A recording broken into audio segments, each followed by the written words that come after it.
I'm right now in this small little room. It's 4 a.m. in the morning. The Lord has prompted me to make this video just in case something happens to me and I could no longer relate this to all my travelers, friend. I've been a globetrotter, as you can see from all my videos, all my life. I've traveled the world, stayed in numerous hotels, right from the top stars, the finest furnishings, the sweetest furnishings, right down to the motels. But I have never, in all my 50 years on earth, encountered such a vicious, vindictive staff from the Marriott Suri Wongs. This is in Thailand. Remember the name. Do not go there. I pray and I back of you, all my travelers, friend, because the moment you step on them, on their toes, or they have just cause to get things personal with you. I've traveled so many hotels. I've given positive feedbacks. I've also given negative feedbacks. But this hotel couldn't take the negative feedbacks. And if you Google them, you can see the astonishing amount of negative feedbacks they have. Even the local Thais said that they're egotistical and narcissistic. Their self-importance are severely misplaced. All the stuff, they think that they're actors and actresses of that place, of their joint, and they're owners of it, and they serve only themselves and not the guests. This is exactly what happened to me. The concierge, the bellman, he was not a bellman, he was more like a thug. He behaves more like a bouncer in a striptease club, strutting around, most of them, the younger ones, strutting around and eyeballing the guests, giving contemptuous look and things like that. So I put them up on the review that they really need to change their attitude, and that was nothing personal, but they made it extremely personal. Then of course they know the hotel guards, the securities, and they took it upon themselves to manhandle me. Now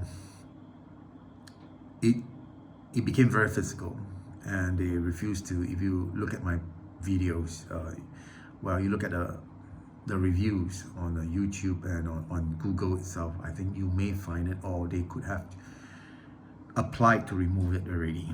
But the two security guys found that there was no CCTV on the second floor lobby of the conference room, and they said to each other, there's no CCTV here, no footage here, let's manhandle him. So there's no proof. But of course, they weren't that smart, were they? Hence, they were securities. They grabbed me by my arm and they pushed me around and things like that. And of course, there were bruises on my arms, and it showed.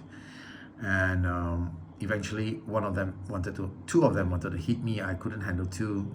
When you were younger, you could handle 3 guys, but when you're of age, you're old. And I told him, let go. He didn't want to let go, and he was still hurting my arm, so I punched him on the side of the face.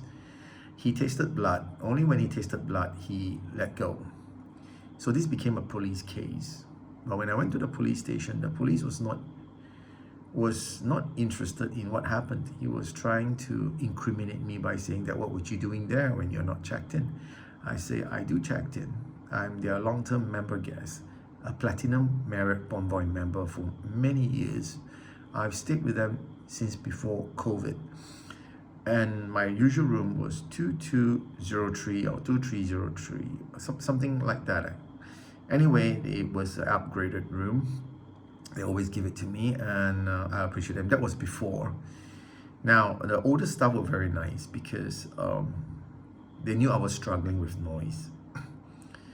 They knew I have hypertension and acnophobia, fear of crowded places. They have all left, okay? There's this guy called Enrique or something like that. He's a Hungarian guy or something like that.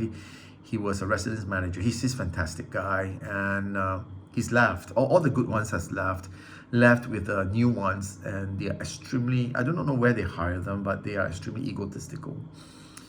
And they are not nice. They are not nice. They think they are just there to collect your money, and that's just it. There is no services from the heart. Anyway, let's go on with this. So I make reservation. The later part was okay. Let's go back to the earlier part. The earlier part was sometimes the rooms that do get noisy because it's plunged in the middle of the night market and all the sleazy place. You know, Thailand is a sleazy place with all the prostitution and whatnot. So it goes up to 2 a.m., 3 a.m., sometimes 5 a.m. in the morning. Things are still happening. So it's around the area there. And people do come back, holiday makers, they come back at 2 a.m., 3 a.m., bringing girls back and, the banging of the doors, in and out, ping, bang, ping, bang. So it does get to me, but I do not want to impose on I know it's the normal thing in, even in 5-star hotels. So I didn't want to say anything to the staff, and they were very nice, they knew that. So I went down to my car at the B1 underground car park, and I actually slept in my car. I slept in my car, and the security and the maintenance, they saw me doing that. And then they informed the manager that was the earlier times, the finer times of Marriott, the pre-COVID, okay, the pre-COVID of Marriott. And then they came and they said, Mr. Eric, you can't sleep in a car like that. It's dangerous for you. You're so uncomfortable.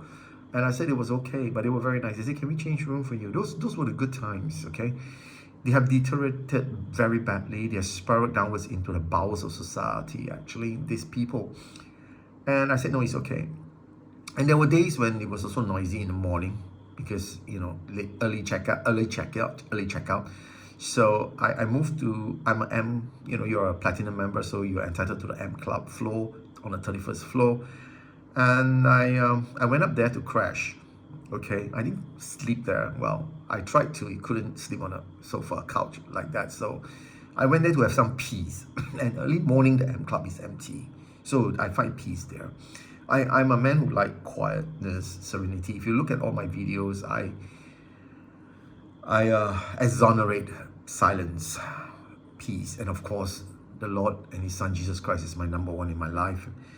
I will never do anything to offend them, to anger Him, the wrath of God. So I'm always, most of the time, alone by myself, quiet, peacefully. And staff knows about that. They know about my preference of quietness and everything else. And then I left for Eastern Europe, I left for Japan and this and that. And when I came back again, they have changed. There are new staff, the bellmen are no longer the older bellmen, the senior bellmen. They are the young schmucks, young punks, actually. They build themselves up like bouncers, muscled, and they strut around. They literally strut around with their nose high up in the air. And my son was there at one time, and I think one of them threw his back around and he didn't like it. So he gave them a review. My son has passed away, just to let you know. And they didn't like it. So the bellman knew it was my son, and whenever I go back there, they will give me the most contemptuous glare, like I took something from them. So it was brought to the management attention. They were told to hold their horses on me and blah, blah, blah. So there were a couple of times when I made reservation, I think 2 times. According to them, it was 3 to 4 times. And I had to cancel it because they didn't have the appropriate room for me. I communicated with the staff via the message chat on my Marriott Bonvoy app. And sometimes I send them messages and say I'm coming, and they tell me things like, we don't have the usual room for you. It's all taken up, and all that's left is the standard rooms. And it's plunged in the middle of the hallway, so you get a lot of human traffic, moving up and down. And I say, I can't sleep in a place like that. And I think I want an upgrade. It's my platinum,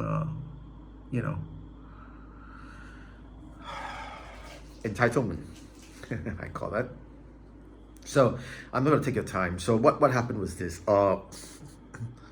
They couldn't find a room for me, or they wouldn't give it to me. I don't know. I can't say it for whatever. I have no proof. So they said, do you want us to cancel? I said, yes, please go ahead and cancel it. And there was one more time when I met KK. She's the director of rooms. She was with her mother, checking her mother in. And I asked her, hey, I have a reservation today. And she says, oh no, Eric, you should not stay here today. And because there's a lot of people. Now, KK and me used to be really good friends. We were very polite to each other, but I'm really appalled that she was the one that initiated the police charge against me. She was the one that went to the police station, signed the police charge to have them sue me. Now, when have you ever seen a hotel sue their own guests of many years? Listen to this. I have not broken anything in their premises. I have not stolen or taken anything from them. I was just merely resting on the second floor. As always, I've done that, and they know about this. The management knows about this, but now that things has become very personal, and they made it very personal with me, and it sure feels very personal. Now they turn around and pretended that they didn't know I was there. They knew all along. I waited. I waited sometimes on the second floor to check in, and until the crowd dies off, because they do have, tour groups that comes in, and then they check in, and I cannot take crowds. I find myself hyperventing, and my hypertension just goes way right up the roof, and the anxiety just bangs on the sternum of my heart there. And so they know about this. They know I go there to rest, and I don't do anything else. I just rest on the sofa, sit down, listen to gospel music and things like that. They know about this, and yet they chose to charge me to the police. Now, some of these police, they are tasked to look after that particular establishment, if you know what I mean. In Thailand, some police are appointed to really take care of that establishment, and I think this police who charged me in court was over Gideon. He was over enthusiastic to prove his worth to them. He knows my after that incident with the security guards, he got my line, the application line where he can call me, he can send me messages, and he's got my phone, he's got my email.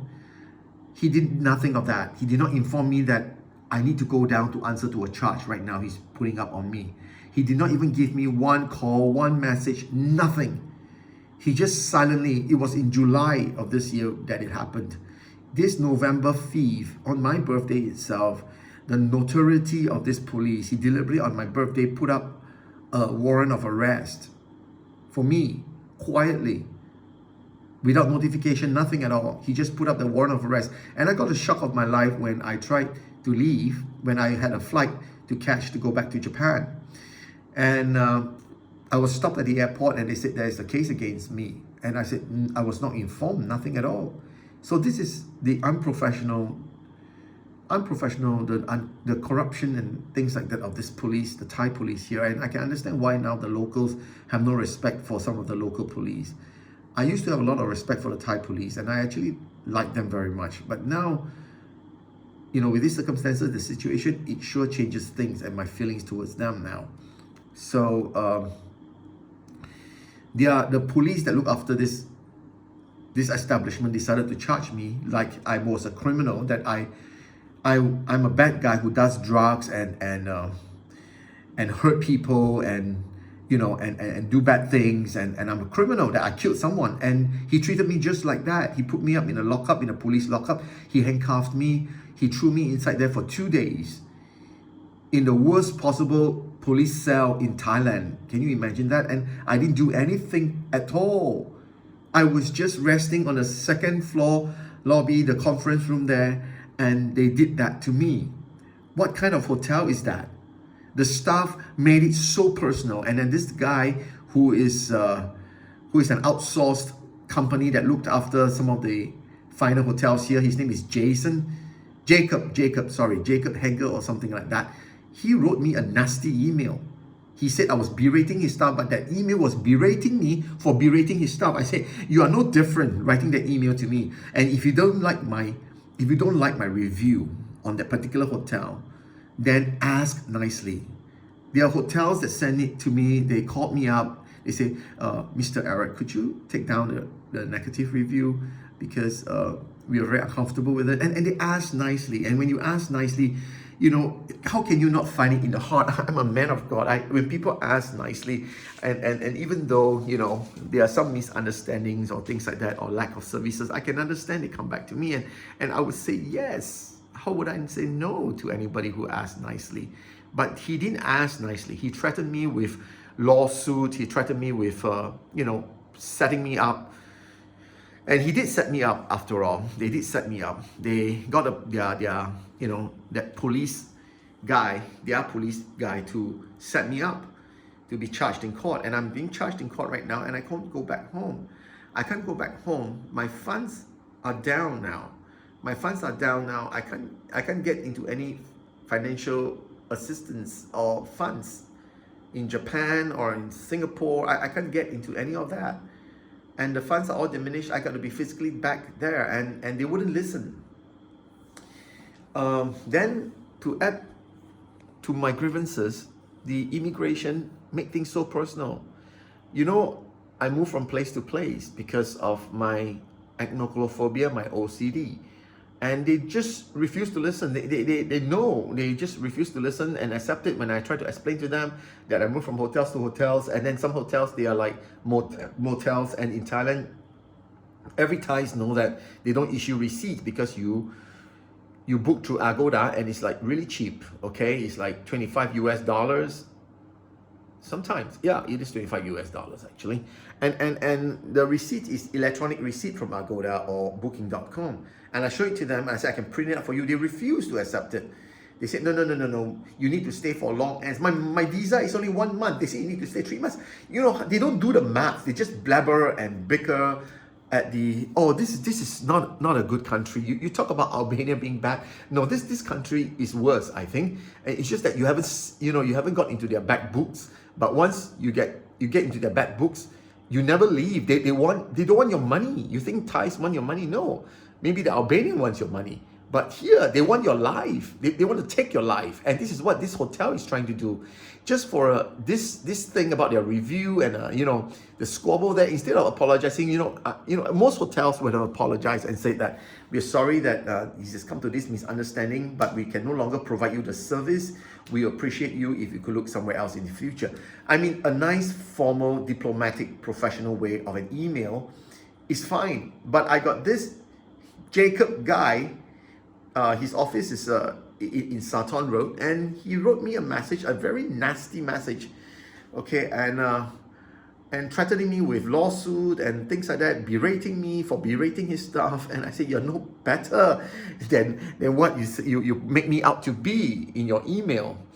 And he was totally unprofessional, egotistical, and hence you can see where the management comes from. It's a reflection of his terrible representation of himself as a hotelier, isn't it? And that's it. And now I'm stuck here. This is my last of my money now, and I'm going to be on the streets. And the immigration wants me to report every few days. I can't do that. I don't know how I'm going to do that. They're just making it very difficult for me. Thailand is definitely worse than Albania, the Eastern Europe. They call themselves democracy, but the police and what they are, they can do things to their own fancy. They can charge you anytime they want. They treat you like criminal. Look, Thailand has tour operators that scam all the time, all the Farangs, the tourists and things like that. And they don't even go to the police station. They are not even put in cuffs. They are not even interviewed and interrogated by the police. But I was interrogated by this guy who would not even listen to my explanation. And I do read and speak Thai, okay? I speak Thai very well. But I don't read very well at all. So, and he just listened to he just listened to his own voice. He doesn't listen to me at all. It's impossible to reason with them. It's impossible to plead with them. It's impossible to bargain with them. And they will absolutely not stop until they take your life. And this is terrible because now they want my life, and this hotel is bent on destroying my life. Marriott Suriwongs, the international chain, they want my life. They took my life now, and they are continuing to do so, playing with me with a court case, and it's going nowhere. Because look, I don't destroy anything. I don't take anything from you. And they sure as well knew that the senior management, KK, knows that I have problems with crowds, and I'm not good with people with crowds. And hence I'm on the second floor, and that is a public area. They can say whatever they like. They say, oh no, it's like going to the office or going to another person's room. How do you do the math here, the equation that I'm going to another person's room? That is a public area. The second floor is a public area. If you don't allow someone to go there, then you need to have a key card to go to the second floor. But that doesn't require a key card. If you go to a guest room, you need a key card. But that is an open public area. Their own staffs, during their break time, goes into the conference room there and play games, sit down and play games and relax. So if their staff do that, I'm a guest of many years, and a platinum with Marriott, and you sue me now for trespassing in the night? The staff told me that they don't have any rooms. They say, you want to cancel? Yeah, and it was already 1 a.m. in the morning, and I was thinking 6 a.m. is breakfast time, so why don't I just go down and have my drinks and my breakfast? And I crashed there. I didn't sleep there. They accused me of sleeping just because they see me sleeping in my car. They think I'm also sleeping. How do you sleep in the conference room? There is no bed there. And the chairs are so small and flimsy. You don't sleep in the, and you sure as hell don't sleep on the carpet because there are mites and there are bugs that will bite the hell out of you. So, it's just a figment of my imagination. They see me on their CCTV going into the conference room in the night, and they say that, oh, I'm sleeping there. They make terrible accusation, assumptions, their vindictiveness, their violence of just to incriminate me. They're mean. I mean, the staff. Have you ever seen a 5-star hotel staff, instead of providing you the service, decides to make a police report and complain about you? Guests complain about the staffs, but now the staff's making police report against the guests for not doing anything, for trespassing. Where does this make sense? What has become of this world? And this is the only Marriott hotel. I've traveled many hotels in Turkey, in the US, in everywhere, and they're mean. I've even stayed in the Marriott Mayfair in Soi Lang Suan, and the staff there, which is also in Bangkok, in a different Marriott chain, and the staff there were beautiful. People like Supriya, people like Pai, people like Joe. They are really nice. And every time when I come back from Japan, I'll buy them heaps and heaps of chocolates and cakes and everything. And I can even leave my baggage with them, go off somewhere else, and then come back again. And they are really professional. They are really nice. Every hotel has been nice. I've never had a problem with any hotels in all my 50 years. This is the first mean, vicious, vindictive, and violence of intentions from this hotel staff. They make things personal, so personal. And I got this Jacob guy writing me, nasty, berating emails, threatening me with lawsuit and everything like that. After the tiff with the security guys, instead of apologizing and moving on, and it was since the July I received his email. I have never been back there. I've not even set a foot in Bangkok because I was in up country. I have neither the time nor the inclination to fight with them, but yet they brought it upon themselves this time to have the police bring up charges against me in November. Let it ride, man. Let it go. They are so small and they are so petty. For a Marriott 5-star hotels, the staff are really, really nasty. I implore all of my business travelers, all my friends here who has watched this video, stay the hell away from this hotel, because the moment you get into their bad books or you have a misunderstanding with them or you give them one nasty review, they are hot onto you like a rabbit, man, in a soup. I tell you honestly, they are mean. They are really mean. They don't want money. They don't want compensation. They want my life, and they have made me lose my flight. I've lost my flight. I've lost my reservation with the hotel, and now I've used up my money here, and I do not know what else to do. I'm lost, and all because of them manipulatively, accusingly distorting the facts that I trespassed on their property. I'm a hotel guest. I went to the second floor lobby. It doesn't require a key card. If I go up, requiring a key card without permission, yes, I'm trespassing. But this is a public area, and the conference rooms is a public area which is not even locked. If you don't like it, you could have sent your security after me and say that, hey, look, you're not welcome here. Leave. And I would leave. They did not do that. They did not send anybody to me. They kept quiet. They had their staff going up and down, walking up and down in the other conference room, and they didn't say anything to me. So now they decided to just distort the facts, contort their own truths, and then charge me for it. So you be the judge of it. I want you all to keep up to date. The Lord has told me to make this video just in case. I'm sorry if it's too long. And I just want to tell you that beware of these hotels like that. The staffs are really mean and vicious. They really did get me into trouble. But if they want it, and then I will have to counter sue them for malicious prosecution, distortion of facts, criminal intimidation. They are intimidating me and harassing me right now for no rhyme and reason. Nothing's been broken, nothing's been stolen, and it is all their false reports against me that I'm trespassing. So this is it, guys. This video would explain everything on the current situation I'm in right now. You have a good day. God bless. Pray for me if you're a Christian. You believe in the Lord and His Son, Jesus Christ. I'm an Orthodox Christian. Thank you. God bless. Bye-bye.